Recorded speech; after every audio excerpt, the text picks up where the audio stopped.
Pour lui, chaque chose est un acte de foi. Ce principe, il a appris en traînant avec Dieu dans sa forêt à Saint-Imy. Des casquettes, il en a beaucoup, 3 pour l'instant. Il est auteur, dessinateur, humoriste. Alors si vous passez par Saint-Imy, que vous apercevez un gars avec une casquette à l'envers, c'est peut-être bien lui. Notre cher ami Alain Andersé, sur le plateau de Chat avec Nat. C'est tout de suite. C'est pas mal, non?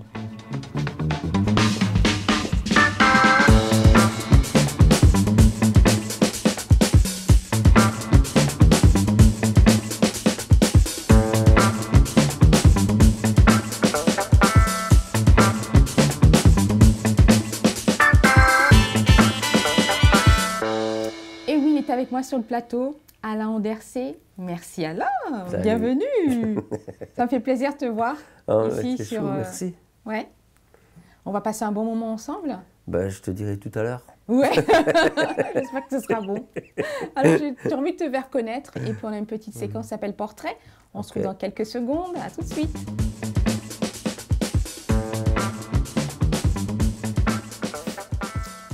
Alors Alain, on a envie d'en savoir un peu plus sur toi. Ah bon? Ouais. Et j'ai une petite boîte juste à tes côtés. Mais oui. Oui. Est-ce que tu peux la prendre? Vraiment? Oui. Bon, ok. Oh là là, qu'est-ce qui va me passer? Ça va pas exploser. Non? Non. Je Vas-y, l'ouvre? oui, vas-y, Voilà, vas-y. c'est ça. Voilà. Ben, je sais pas, il y a... Vas-y, voilà. Avec Dieu, rien n'est possible. Ah. Et les gens, ils se disent, il a trouvé une feuille, puis il est content. Non, mais... C'est parce qu'ils savent pas ce que c'est. Ils savent Non, pas ce que ils ça savent représente. pas, hein. Ça représente quoi? Ben, en fait, moi, ça m'a fait penser à mon livre Rendez-vous dans la forêt, dans lequel j'ai mis une feuille. Mais en fait, je l'ai fait sécher avant. J'ai pas envie de pourrir le livre. Et puis, Pourquoi tu mets une feuille dans chacun de tes livres? parce que, si tu veux, je raconte notre histoire, à Jésus et à moi. Quand on va dans la forêt, c'est là qu'on se retrouve souvent. Bon, on ne se retrouve pas que là, mais c'est souvent là qu'on a rendez-vous. Et puis, je raconte notre vie et puis tout ça. Puis je me suis dit, mais les lecteurs, j'ai envie de leur prendre la main, je sais pas, j'ai envie. Alors je leur mets une feuille et puis j'aimerais qu'ils réalisent que c'est vrai tout ça, puis qu'ils sont importants et puis qu'ils ne sont pas juste un client, puis qu'on n'est pas une industrie qui vend 10 000 et des 1000, c'est juste un mec qui va vraiment dans la forêt. Puis Qui laisse un petit souvenir en quelque Voilà. sorte de ce temps. Alors, pour être honnête, des fois je me fais aider. Hein. Oui, Je suis pas tout seul. Des fois, il y a mon fils ou il y a des bénévoles de passage qui me disent « Ah ouais, mais moi je leur dis hey, prie avant de mettre la feuille. » Ben oui. Non, mais il n'y a pas de règle, quoi. C'est plus un geste, c'est une petite pensée, un petit truc. Mais c'est rien qu'une feuille. Qu'est-ce qu'il y a d'autre encore? Oui. Il y a plusieurs. Alors, il y a des feuilles. Oui. Sors-les tes feuilles. Oh oh. Tu peux les retourner. Oh mon Dieu, c'est des trucs d'histoire. Tournesol. Ça te rappelle quelque chose? Ah ouais. Attends, je vais voir si je reconnais les histoires. Ah ouais. Ces gens qui vivaient dans une île. Ah ouais. Ouais, c'est... Oh purée, celui-là. Est-ce que c'est la même tête que tu faisais le jour où tu les as trouvés quand tu étais tout jeune, dans la rue, toutes ces BD, et qui t'ont fait connaître celui avec qui tu es super ami? Ben, en fait, ouais, c'est vrai. Moi, j'ai fait un ramassage de vieux papiers. Ça se fait en Suisse. On ne jette pas les choses, nous, hein, les Français.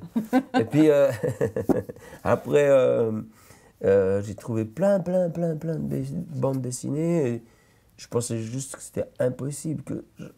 J'ai trouvé de temps en temps une BD en faisant les vieux papiers, mais autant, je me demandais si c'était légal, tu vois. Puis voilà, je les ai pris. Puis, ben, toi, la plus belle histoire, c'est... Ou ben, n'importe, il y avait l'histoire de Jésus, quoi. Puis, ben, moi, j'ai fait un peu ce qu'on appelle le caté. C'est un truc que tu es obligé de faire, et puis on raconte des trucs avec le bon Dieu, mais... C'est comme l'école, quoi. C'est pas vrai. C'est juste pour embêter les enfants. C'est pas vraiment... Ça va pas t'aider dans la vie, quoi. Et puis, du coup... Là, c'était marqué histoire vraie, il y avait des histoires, des témoignages, tout ça. Puis je me suis dit, alors Dieu il existe, c'est vrai cette histoire. Donc cette personne, elle a demandé à Dieu de lui parler, et puis il a reçu une réponse, tu vois. Des fois c'est juste un signe, un truc comme ça. Tu vois, dans la dernière histoire, là, c'est un mec qui doit se cacher parce qu'il y a les nazis qui se pointent, quoi. Puis il se cache dans un puits, tu vois, dans un four. Et puis il prie, il demande Dieu aide-moi, et puis il y a une araignée qui vient, puis qui bouche l'entrée, tu vois. Et puis les nazis, quand ils arrivent, ils disent il n'a pas pu rentrer là-dedans, il y a une toile d'araignée. Il l'aurait cassé. Puis je me suis dit, oh, moi j'ai bien aimé cette réponse subtile. Ça te fascinait en quelque sorte. Ouais, je me suis dit, mais non, sérieux, Dieu existe. Mais non, après tu te dis, tu réalises que dans ta vie on t'en a jamais parlé et que personne n'y croit vraiment, que c'est un truc historique, je sais pas. Puis tu te dis, mais pourquoi, si ça existait, pourquoi il n'y aurait pas d'autres gens qui y croient, tu vois, on les voit pas ces gens. Puis j'ai essayé comme ça à lui parler. J'ai dit, bon, écoute, si tu existes, moi ça m'intéresse de te connaître. Et puis j'aimerais bien, moi, te connaître. Et c'est là où ton histoire va commencer, en fait. Oui. Et justement, je te propose qu'on se retrouve dans quelques secondes parce qu'on va aller plus loin dans ton histoire, ça nous intéresse. Ça marche. Ok, à tout de suite.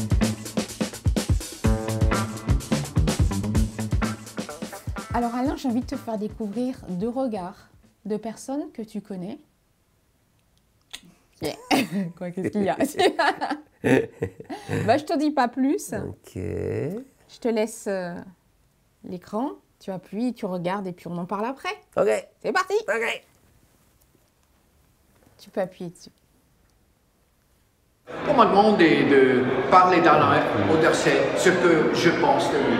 Je pense que du bien d'Alain Auderset, c'est un magnifique ami, un frère en Christ, c'est un dessinateur BD hors pair, c'est aussi un musicien, c'est un acteur, mais avant tout c'est un évangéliste avec un cœur énorme. C'est un homme qui a un cœur pour les faibles, pour les perdus. Et c'est ça qui me touche le plus, que Alain, il a vraiment le cœur pour accompagner, pour sortir, pour aider, pour encourager ceux qui n'ont plus d'espoir, ceux qui sont au bout du rouleau. Et là, Alain est là pour carrément les ramasser, les sortir de la boue en quelque sorte. Alain est vraiment un chic type. Je suis fier d'être un de ses amis. Voilà là.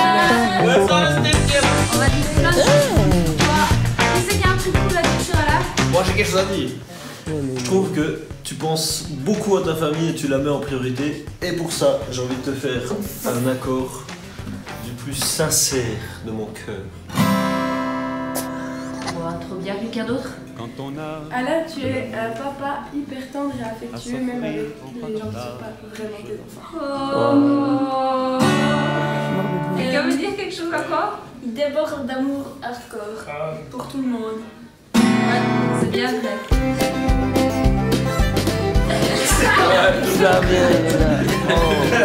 Voilà, et moi je voulais dire que c'est quelqu'un d'hyper persévérant, je sais pas si on me voit. Hyper persévérant et plein d'imagination et puis assez bluffant.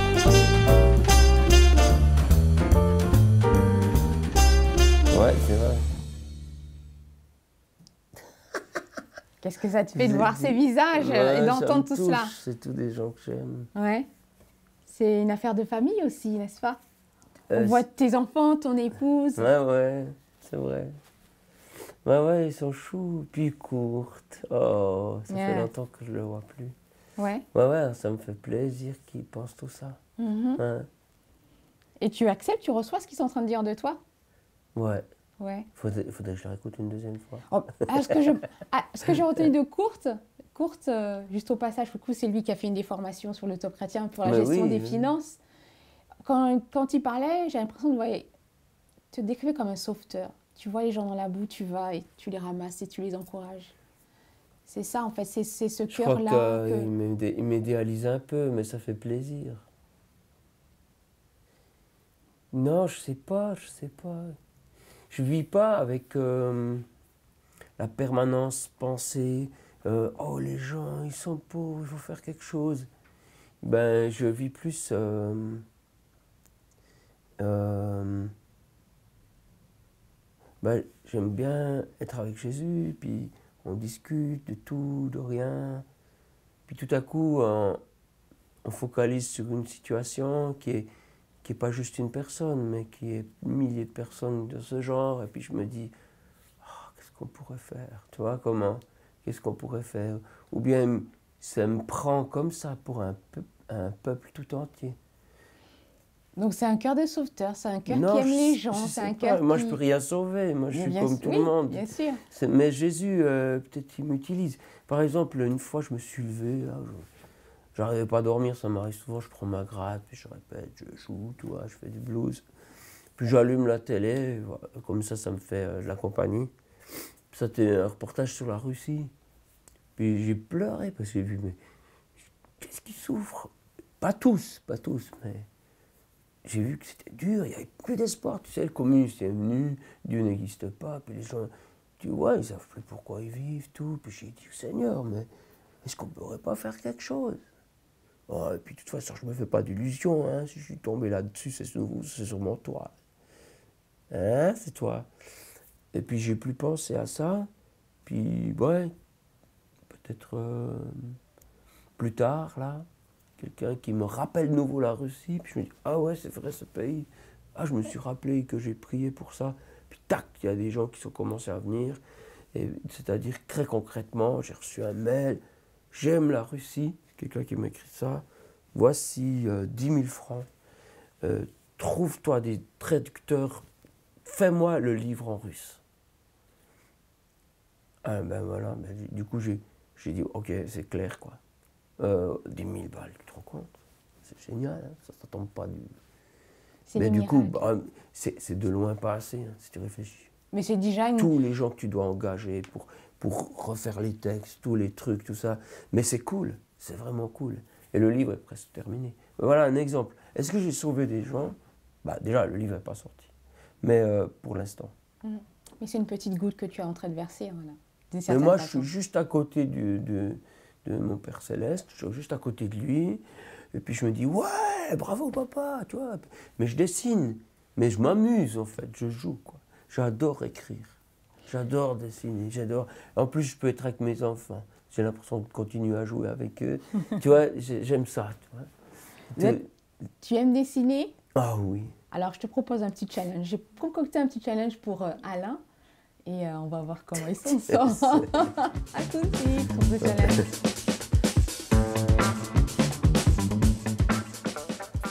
Alors Alain, le grand moment du challenge est arrivé. Ouais. Alors, je t'ai préparé, allez, un carnet de dessin, 3 stylos, 4 stylos. Tu choisis ce que tu veux, celui que tu veux, la couleur que tu veux. Je peux regarder dedans, il y a déjà des dessins ou c'est rien? En fait, il y a des dessins, mais... Ok. Ouais. Oh. Mais en fait, je t'ai préparé une page. D'accord, spéciale. c'est là? Ouais. Donc, ouais. Et juste avant que tu dessines, j'ai envie de te lire quelque chose. Vas-y, dis-moi. De lire quelque chose. C'est quelqu'un que j'ai découvert tout récemment. Je vais te le lire une fois. Et puis l'idée, c'est que tu puisses dessiner ce que ça évoque, ce que ça remonte en toi. Ok. Cette personne s'appelle Maurice Zundel. C'est un auteur, un poète suisse. Ouais. Et il écrit trop bien là. Et voilà, j'ai envie de te partager quelque chose, juste un court petit texte qu'il a écrit et tu me diras ce que ça remue. Rien n'est plus fragile qu'un sourire, c'est vrai. Et pourtant, rien n'est plus puissant qu'un sourire. Parce que c'est ce sourire qui anime toute la maison. C'est ce sourire qui crée la vie. C'est ce sourire qui dissipe le chagrin. C'est ce sourire qui ferait renaître l'espérance. Et c'est l'absence de ce sourire qui éteint la vie et qui fait de la maison une prison où chacun se sent asphyxié. Eh bien, la création, c'est le sourire de Dieu, qui suscite l'être et la vie, qui fait naître l'harmonie et la beauté, qui fait circuler la joie et le bonheur à condition que nous répondions à ce sourire par le nôtre. Car un sourire s'éteint dès qu'il ne trouve pas la réponse qui le fait circuler. Un sourire s'éteint. Dès qu'il ne trouve pas Ah, la réponse qui le fait circuler. T'en penses quoi? Ouais, c'est sympa, ouais, c'est cool. Ouais. Si tu devais mettre une image, l'exprimer en une image, ce serait quoi? Tu veux que je le relise pendant que tu dessines? Ah non, c'est bon. Ouais, ça sera pas forcément dans le même état d'esprit. Mais c'est dans ton état d'esprit, ce que ça évoque en toi. Et là, on voit là en plein action. Je te relis si tu veux, il n'y a pas de souci.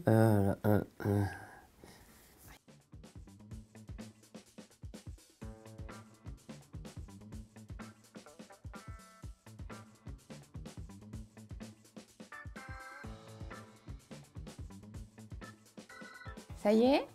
Ouais, alors ouais, bon, Tu c'est peux- clair, on peut toujours... Tu peux juste le soulever, on va voir avec la caméra ce que ça donne. Hein. Vraiment, il n'y a pas de quoi te faire le fier. Waouh! Trop bien. Trop bien. C'est ce qu'il dit, en tout cas. Ben merci Alain. Ouais, ben voilà, quoi. Alain, je demande à Ouais. chacun de mes invités. T'as battu tes Ouais, parents, oui? qu'est-ce qu'il y a? Chacun des invités apporte un objet. Ouais. Tu as le tien? Ouais. Yes! Alors, regarde. Waouh! Tadam! Bon, il était dans la poche. Ouais, puis il mériterait d'être taillé, hein. Je vais te tailler Tu ça, vas me mon tailler? ami. Ah, t'as un taille? J'ai un couteau suisse, comme tout suisse. Ouais, bah évidemment. Bah, Et tu le tailles comment? D'accord. Ça fait rien si je mets là? Oui, ça fait rien. Ouais. Ah, je taille pas comme ça mes crayons, mais... Bah oui. Bah oui, moi j'ai un Mais taille après- crayon, en fait, mais différent. Mais Ah, c'est nul, la taille crayon, l'autre. Non, comme ça, tu vois, tu peux tailler vraiment, tu peux vraiment choisir. Tu peux même tailler le bout ici, si tu ça n'as pas assez t'arrive de un gomme. peu de... Toi, tu fais un peu de la sculpture ou presque des fois? Non. Non. Non, rajoute-moi pas ça, j'ai déjà assez de trucs à T'as faire. déjà trop de choses à faire. Ouais, alors tu vas te demander pourquoi j'ai choisi un crayon. Pour dessiner. Non, c'est plus que ça, tu vois. C'est pour dire que ce crayon, je l'ai choisi. J'ai été dans le magasin du plus populaire qu'il y a en Suisse. Et puis j'ai trouvé le crayon le moins cher. Puis je me suis dit, bon, je vais m'habituer à dessiner avec ce crayon. Puis j'en ai acheté une pétée de ces crayons. J'en ai acheté plein. Les mêmes. Tous les mêmes. Et puis, chaque fois que j'avais un petit peu, tiens, je fais mes achats, plus de crayons. Pourquoi? Parce que comme ça, je m'habitue à cette mine-là, et puis ça va très bien. Et puis, j'utilise des papiers de photocopie, comme ça j'économise sur des papiers, tu sais, A3, A4, comme ça, je vois une action, voilà. Et quoi, tu peux faire des bandes dessinées, tu n'as pas besoin d'argent en fait. C'est toi, beaucoup de gens, ils se disent, il faut d'abord que je fasse cette étude, il faut d'abord que je fasse ça, il faut que j'achète le dernier truc à la mode, tout ça. En fait, non, il te faut une bonne idée. Une idée de ouf. C'est ça qui a de la valeur. Quand tu regardes un film hollywoodien de plusieurs millions de francs, s'il n'y a pas d'idée, tu t'ennuies. Tu regardes un film français, non mais un film quelconque, mais qui a des bonnes idées, tu regardes. Et où est-ce que tu vas chercher tes idées? Qu'est-ce qui vient nourrir tes idées? Alors, je pense que à la base, je déborde d'idées. C'est un cadeau. Franchement, je sais pas. Des idées à la seconde. Ouais, c'est vraiment une grâce. Si parmi vous, tous les gens qui écoutent, il y a quelqu'un qui est bourré d'idées, c'est une perle. Je dis pas que je suis une perle, mais c'est rare de trouver des gens qui ont toujours des idées.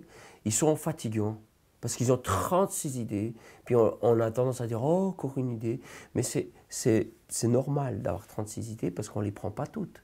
Il faut les noter. Parce que sinon, elles sont perdues. Tu oublies. Tu ne notes pas tes idées, ça ne sert à rien. Tu les notes. Moi, je les note aussi avec mon portable. Hein, mais tu notes. Et puis, tu peux être un excellent dessinateur rien qu'avec un crayon le moins cher qui existe. Mais tu t'es habitué avec. Et puis, voilà. Il suffit de rien pour commencer. Il suffit, il y a beaucoup, la volonté, le cœur.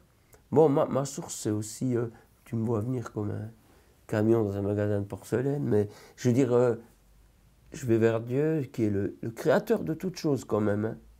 Excusez du peu. Eh ben, quand je vais vers lui, ben, il y a des idées qui me viennent aussi. Ouais.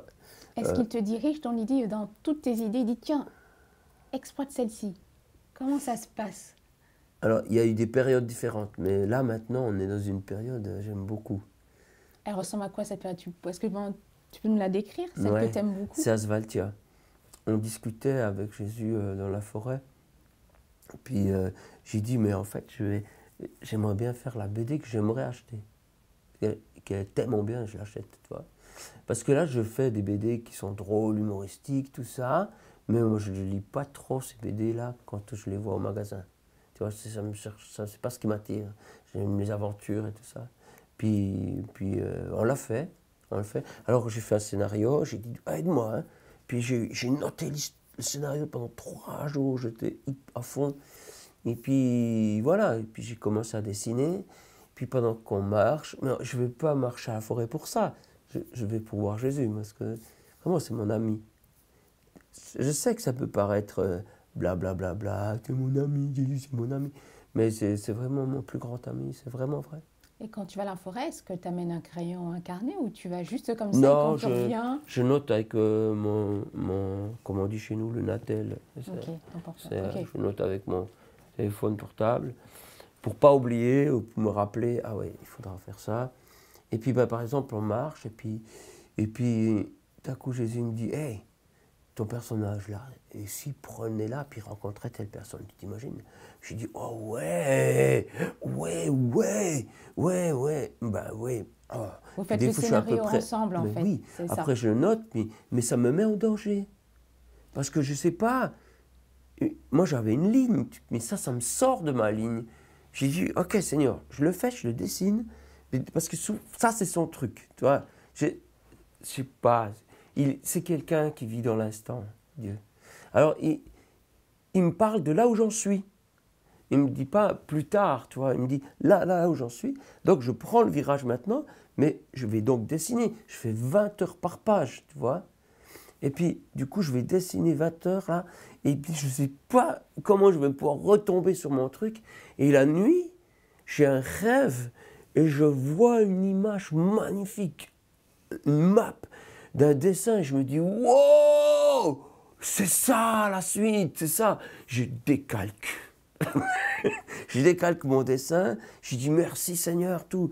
Et puis après, en fait, tout à coup, le fait qu'il m'a fait sortir là, puis qu'il y a ça qui arrive, ça donne une puissance à la bande dessinée que je n'avais pas imaginé. Et puis ça s'est arrivé pour le tome 1 d'Asvaltia. Et puis du coup, waouh! Puis après, tu vois... Et puis ainsi de suite, quoi. Mais tu as dit quelque chose d'intéressant tout à l'heure, tu as dit... il te met en danger. Et j'ai envie qu'on en parle tout à l'heure, dans quelques secondes. Ouais. T'es d'accord? Ouais.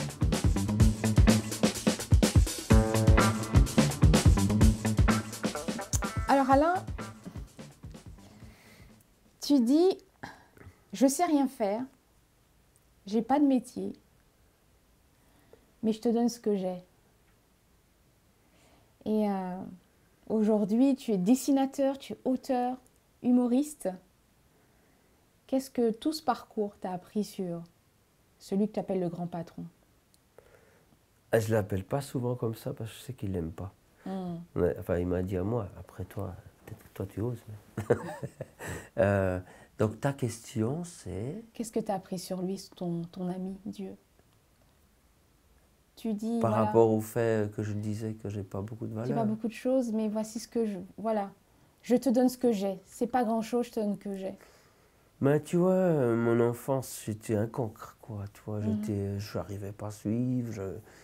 On a beaucoup déménagé. Et puis du coup, quand on arrivait dans une nouvelle école, ils étaient dans un autre niveau, je n'arrivais pas à suivre. Et moi, je suis devenu un petit peu un génie pour passer entre les gouttes. Ça demande beaucoup d'intelligence. Ce n'est pas une intelligence reconnue, mais de savoir se débrouiller, de s'en sortir, c'est énormément de pression. On te dit ce qui est important, c'est les notes. C'est faux. On a tous, l'important c'est d'être aimé, c'est ce qu'on cherche tous. Puis moi, j'ai trouvé qu'en faisant le pitre, je me faisais plus aimer qu'en faisant des bonnes notes. C'était comme tu te J'ai dissimulais, fait ma formation de tu te pitre cachais derrière à cela, l'école. c'est ça? Est-ce que tu te cachais derrière cela, en fait, d'une certaine façon? Je me protégeais. Ouais. Sinon, il y avait trop de pression, je me faisais écraser par le système, je sais pas. Ben, du coup, moi, j'ai beaucoup pensé que je n'avais pas de valeur, parce que c'est notre qui le donnait. Ouais, parce que, en fait, tu sais pas pourquoi tu fais des trucs, mais on te dit que l'important, il faut faire ces grosses écoles, mais tu peux pas le faire. Puis finalement, ta vraie valeur, ben, c'est plutôt Dieu qui te la donne, non? Tu l'as découvert avec lui, quoi. Ouais, parce qu'il m'a créé. Il n'y a personne qui a créé pas sous race, mais sous personne, non? Tout le monde a une immense valeur. En fait, c'est même possible qu'on soit tous des génies dans un domaine, mais il est tellement précis que si tu le mets, cette même personne, dans une autre fonction, c'est horrible. Ça ne fonctionne pas. Et moi, à mon avis, il y a plein de gens qui sont à mauvaise place, mais qui sont des génies pour autre chose. Donc c'est important d'être à la bonne place. Dieu t'a montré ta place. Oui, mais c'est pas que... Ça demande un lâcher-prise puis une écoute. Parce que tu vois, des fois, tu restes à une place parce que tu dis il y a une sécurité financière, tu vois. Mais si tu es à l'écoute de Dieu, tu es prêt à lâcher cette sécurité pour aller dans ce qu'il te montre, et puis c'est cool. C'est pour ça que c'est important de développer l'écoute. Oui, l'écoute. Il te parle et puis tu dis ok. Puis tu découvres pas tout de suite que c'est lui. D'abord tu penses que c'est toi-même qui t'imagine des trucs. Tu dois apprendre. C'est en Jésus. En Jésus, la porte a été ouverte, tu vois. Il y avait un mur entre Dieu et nous. Franchement, tu pourrais faire ce que tu veux. Tu peux faire tous tes trucs religieux, ça ne s'ouvrirait pas, quoi. Mais Jésus, il l'a ouvert à la croix. Puis là, maintenant, c'est entrée libre, quoi. Ben alors moi, je suis rentré. Ben oui, c'est ouvert, tu rentres. Eh ben, il me parle, je trouve... je suis pas préservé de certaines difficultés de vie, tu vois. J'ai eu des souffrances aussi. C'est pas parce que t'as coup t'es chrétien, il n'y a plus personne qui meurt autour de toi. C'est la vraie vie. Mais je crois que Dieu est bon. Je crois surtout que je comprends rien de toute l'énormité de tout ce qui est mis en place. Mais j'ai confiance alors sa bonté. Et puis, je grandis en lui. C'est ça, en fait, ma richesse, c'est lui. Puis, moi, voilà, tu sais quoi? Oui. Je suis une pierre précieuse, comme toi. Je suis une pierre précieuse. Puis Jésus, quand il vient au fond de moi, dans mon cœur, il met tout l'éclat de cette pierre précieuse autour. Mais c'est lui qui donne l'éclat. Mais c'est moi quand même. Je suis pas rien. En même temps, je suis qu'une poussière. Mais tu as déjà vu un flocon de neige, c'est une merveille. Ouais. Voilà. Mais moi, je pense que je suis plus qu'un flocon de neige quand même. Puisque Jésus a donné sa vie pour nous. Puis, il tient à moi. Beaucoup de gens se mettent en valeur parce qu'ils connaissent telle personnalité. Oh, je connais l'adjoint au maire. Hein? Je connais celui-là qui a joué dans le film, truc comme ça. Puis ils ont l'impression que le fait qu'on les associe avec eux, ça les rend importants. Mais finalement, je ne pense pas que c'est une bonne idée. Parce que chacun est en train de commettre dans un panier de crabes. Mais connaître Dieu, man, il vit depuis toujours, il connaît toutes les générations, tous les gens riches, il les connaît, et il sait très bien qu'il fait puis il n'existe plus. Et les gens qu'on vénère, ou bien les gens pauvres, il est proche des plus simples, des plus petits. C'est extraordinaire de connaître quelqu'un comme ça. Et tout à l'heure, tu parlais de l'écoute. Tu disais c'est important d'écouter. Tu es quelqu'un qui traîne avec Dieu dans la forêt, je veux dire. Ouais. Et quel principe, qu'est-ce que tu pourrais nous dire là pour ceux qui nous écoutent? Ce que tu as appris de ces temps où tu avais l'oreille tendue?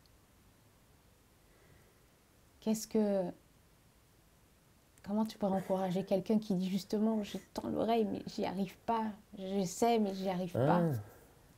Il y aurait 36 000 trucs à dire, quoi. Ah, il faut déjà lire Rendez-vous dans la forêt, t'en as 3 pistes. Oui. Non, mais sérieux, je mets mes pensées là, de ce qu'on reçoit ensemble. Mais moi, je dirais, va vers Dieu dans un endroit tranquille. Alors, la forêt, c'est bien, il n'y a personne. Mais dans ma chambre, des fois, je passe des bons moments avec Dieu. Dans ma chambre, il a dit ça. Tu n'es pas souvent tout le temps dans la forêt, tu vas aussi dans ta chambre. Ouais. Ben oui, voilà, tout ça. Et puis, ou dans le jardin. Ça, enfin bon, un endroit où tu es tranquille et arrête de prier. Franchement, arrête tout ce savoir de prière. On prie, on baisse la tête, on fait ci, on dit Seigneur, on dit blablabla, bla bla bla, ça finit par Amen. Arrête tous ces trucs, quoi. C'est toute une fabrication humaine que tu penses que c'est Dieu, mais sois sincère, parle comme tu parles à quelqu'un que tu apprécies. Est-ce que tu apprécies Dieu déjà? Et puis, est-ce que tu t'approches de lui pour recevoir, pour être béni, ou tu t'approches de lui? Parce que tu t'approches quelqu'un que tu aimes. C'est pas juste pour demander donne-moi ci, donne-moi ça, puis tout ça. Puis il y a des mecs, je les vois, ils me disent pourquoi ça va pas? Mais je dis mais j'arrive pas à leur expliquer, mais je vois que leur cœur est tellement loin. Puis ils me disent ouais, mais Dieu il m'a promis ça, j'attends ça de la part de Dieu. Je dis comment t'expliquer? Mais t'es tellement loin de lui, tu vois. Je sais pas comment dire. Juste se tenir devant lui, parce que tu aimes être dans sa présence. Ça, c'est un truc que j'ai fait, que je découvre ces dernières années. Je me tiens devant lui, je n'ai rien à lui demander. J'ai juste envie d'être là, avec lui. En silence. Ouais. Tu sais, avant de venir ici, j'étais dans un petit bois, c'est quand même vers Paris, quoi. Hein. Mais il y avait du bruit, des trucs comme ça. Mais j'étais là, j'avais l'impression d'être dans ses bras. Et moi, ça me suffit. Et dans ces moments-là, il te dit quelque chose? Pas forcément. Pas forcément. Les silences parlent pour d'eux-mêmes, en quelque sorte, entre Dieu et toi. Je crois que des fois, il me dit des choses, puis c'est pas des mots. C'est des images que tu vois? Non, c'est... Des sensations, des émotions, tu pleures, tu ris? Je sais pas, il y a des trucs qui passent d'ailleurs, je sais pas. Tu sais, on dit qu'on a 5 sens, mais peut-être plus, je sais pas. Je n'en sais rien, mais il y a des trucs qui passent entre nous, comme ça. Tu te sens connecté? Ouais. Comme tu te vois tenir tes mains ouais, là. Je sais pas, c'est ça. Non, mais quand tu parlais de ça, c'est ça, c'est une connexion que tu as. Ça, quoi. Ouais. Je suis pas toujours, tu vois. Et puis moi, ce qui m'étonne aussi, c'est parfois les sujets de conversation qu'on a. C'est peut-être les gens, ils s'imaginent, tu parles avec Dieu, il va te parler de l'avenir, mais on parle de tout. Mais Dieu, il s'intéresse vraiment à des trucs banals. C'est marrant. Hein. Vous rigolez ensemble? Ouais. Ah bah aujourd'hui, j'ai rigolé, ouais. Ouais. Ouais, aujourd'hui, dans la forêt. Écoute, j'ai acheté un bonnet. En fait, je me souviens exactement, j'étais dans un endroit, et puis Dieu il dit, achète un bonnet. J'ai dit, t'es sûr, ça coûte? Puis je dis, ok, c'est vrai, pardon. Et puis j'ai acheté un bonnet, je dis, mais je vais demander à ma fille, qui me conseille. Puis on a acheté ce bonnet, puis tu vois, je me suis trompé, on a acheté ce moment. On a vécu ce moment. Et moi, quand je prends mon bonnet, je pense à ma fille, je pense à ce moment. C'était super. J'avais ce bonnet, heureusement, j'avais les cheveux mouillés, donc j'ai pu sortir, je suis un peu malade. Et puis, j'ai dit, oh Seigneur, tu étais bien inspiré de me demander d'acheter ce bonnet. Puis après, je me suis dit, bien inspiré, mais par qui? C'est lui qui inspire. Enfin, ouais, bon, je rigole pour pas grand-chose, hein, mais ça m'a fait rire. J'ai dit, non, tu es l'inspiration, en fait. Voilà, ouais. Enfin, voilà. C'est des petits délires entre nous. Voilà. Ouais. Après, c'est possible, tout à coup, il me parle sur quelqu'un. Oui, parce que tu dis que quand tu traînes avec Dieu, tu as des capacités à voir plus loin que ce qui est dit. Mais je fais pas exprès. Oui, bien sûr. Mais toi, qu'est-ce que tu vois? Des fois, on zappe, tu vois. On se dit, maintenant, on fait le temps de prière. Puis on dit, maintenant, le temps de prière est fini, je suis au boulot. tu vois, où je suis dans la rue, je fais mes achats, je fais des trucs banals. Et moi, des fois, je sors de ma forêt, puis j'ai oublié de me dire, ah ouais, je suis plus à l'abri. Puis des gens me parlent, tu vois, ils me racontent, hé Alain, ouais, puis ils me racontent des trucs. Puis tac, Seigneur, il me dit, ouais, mais il dit ça, mais en réalité, c'est ça. Je dis, et puis moi, j'ai dit, hey, ce serait pas plutôt ça? Puis je vois le mec, j'ai dit, voilà, puis, mais mon but, c'est pas de dire, hey, regarde, j'ai un truc, tu sais pas. Mais mon but, c'est de l'amener à Jésus, tu vois. Mais je saoule plus les gens maintenant. Un temps, je me disais, chaque personne que je vois, il faut que je l'amène à Jésus. Moi, de toute façon, moi, j'ai réalisé un truc, moi, je peux convertir personne. Mais lui, alors, il fait des trucs de malade. Écoute, ce rendez-vous dans la forêt, je l'ai écrit parce qu'il me l'a demandé. Mais j'avais envie aussi. Hein. Alors, je l'ai écrit tout ça, puis on raconte, j'ai écrit ce que je vis, puis de temps en temps, il me dit, ah, mets plutôt ce mot, puis je dis, ouais, ok, bon. Mais il me dit, ah, mets ça, mets pas ça. Je dis, ouais, ok, bon. Et puis, mais je passe des heures sur chaque texte. Mais j'ai du plaisir, hein. Vraiment, si je veux passer un bon moment, je vais écrire, ou dessiner, ou jouer la gratte, ouais. Enfin bref, ou faire le pit, voilà. Bref, voilà, des gens reçoivent mon livre chez eux, et puis il y a un mec, il faut pas lui parler de Dieu, ça l'intéresse pas, on l'a déjà assez saoulé avec ça, il ouvre le livre, le Saint-Esprit lui tombe dessus, il pleure pendant 2 heures. Bien fait. Moi je peux pas faire ça. Et ça, c'est de la collaboration avec Dieu. Ah, c'est lui. Moi je peux pas faire ça. Et moi je suis admiratif, moi je suis là à côté de lui, des gens comme ça transformés. Il y a une autre dame là en Belgique, on lui a donné le livre, elle est dans l'ésotérisme, tu vois. Et puis elle pense qu'elle doit atteindre des niveaux. D'un coup elle lit dans Rendez-vous dans la forêt, puis elle se dit, mais ce mec, il n'a aucun niveau, il parle direct comme ça. Est-ce qu'on pourrait parler à Dieu, au Créateur? Parce qu'elle essaye d'atteindre les êtres en dessous du Créateur. Il ne faut pas pousser non plus. Et puis on parle au Créateur comme ça. Et puis elle essaye. Elle s'adresse à Jésus, elle dit, bah alors Jésus, manifeste-toi. La nuit, Dieu lui apparaît dans un rêve et dit, tu m'as appelé. Enfin, tu vois ce que je veux dire? Moi, je ne peux pas créer des rêves. C'est lui. Elle s'est convertie, toute sa famille avec, toi. Mais merci beaucoup, Alain.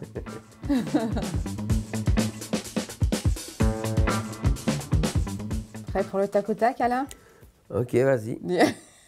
J'ai rendu. Ça va aller vite. À quoi penses-tu quand tu es seul? Je sais pas, le ciel. La résolution que tu ne tiens jamais.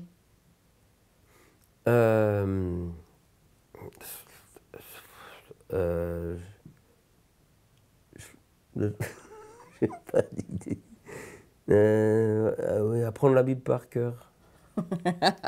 Y a-t-il une chose que les gens ne comprennent jamais chez toi?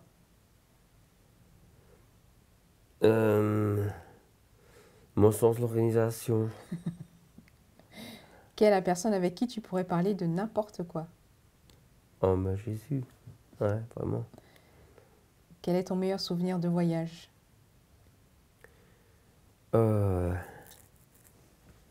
Peut-être l'Espagne, chez mes parents. Ouais. S'il te restait une journée à vivre, que ferais-tu? Wow. Moi, je crois que j'irai parler avec Jésus. Ouais, j'irai me balader, parler. Je pourrais pas voir tout le monde, mais j'enverrai peut-être 2-3 petits messages à mes proches. Quel est ton personnage de BD préféré? Le personnage de BD.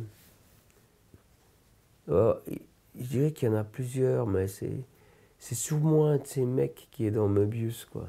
Un de ces mecs qui vit dans un monde parallèle et puis qui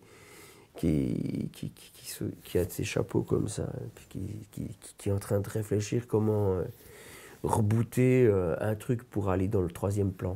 Tu comprends rien, hein? Qu'est-ce que tu te dis quand tu te cognes un orteil? Ah, tu veux vraiment que je dise le mot? Ça finit par un. Si je te dis le mot miracle, qu'est-ce qui te vient tout de suite en image? Alors là, juste là, je pensais à Célérier. C'est parce qu'il a fait un miracle chaque jour, je sais pas pourquoi.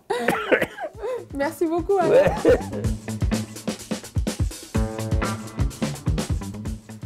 Alors Alain, merci pour ce temps ensemble. Avec plaisir. Le mot de la fin, c'est pour toi. Voilà. Tu n'as qu'une minute. Qu'est-ce que tu souhaites dire aux personnes qui, justement, voilà, nous regardent? Ouais. C'est pour toi. Bon. Les amis, je pense que je suis qu'un arrosoir. Et je vais à la source me remplir. Et la source, c'est Dieu, c'est ton Créateur. Et tu es attendu à la source. Jésus, c'est pas juste un endroit où on trouve de l'énergie pour pouvoir faire ce qu'on avait prévu. C'est pas juste quelque chose qui donne de la force, pas comme ça, parce que la vie c'est dur. C'est un ami puis de traîner avec lui, ça te fait du bien. C'est quelqu'un qui a du temps, qui a le temps. Et puis, laisse-toi transformer par sa façon de te voir. Parce que peut-être qu'il y a plein de choses qui t'usent, qui te fatiguent, que tu fais tous les jours, pour des mauvaises raisons. Et puis que si tu savais comment il te voyait, tu pourrais juste te reposer. Voilà, je sais que c'est un peu vague tout ce que je dis. Et puis tu te dis, mais où est Jésus? Mais Jésus est là, maintenant, dans l'instant présent. Là, maintenant. Si tu penses que Jésus, il est à la fin de tes études, ou plus tard, et une fois que tu auras trouvé un mari, ou trouvé un homme, ou une femme, voilà, tu te trompes. C'est pas du même qu'on parle. Celui dont je te parle, c'est maintenant. Maintenant. Maintenant. Maintenant. Merci Alain. Je te propose qu'on fasse un selfie. Ouais. Ça te dit? Alors j'ai mon téléphone là. On va se mettre debout. Tout ce que tu veux. On va se mettre là. Viens. Comment? Là? Ouais. Et puis, je suis pas très douée, hein, moi je Ouais, trouve. Non mais tu peux rester comme ça. C'est ma vraie taille, ça. Et il te baisse aussi. Non, moi aussi, c'est ça. Voilà, bon, voilà, ok, je reste moi-même. On fait comme ça, reste Oh mon toi-même. Dieu, il y a ce t-shirt qui veux, si tu veux. On y va, ok. On va faire une photo. Ça marche. Une autre. Ouais.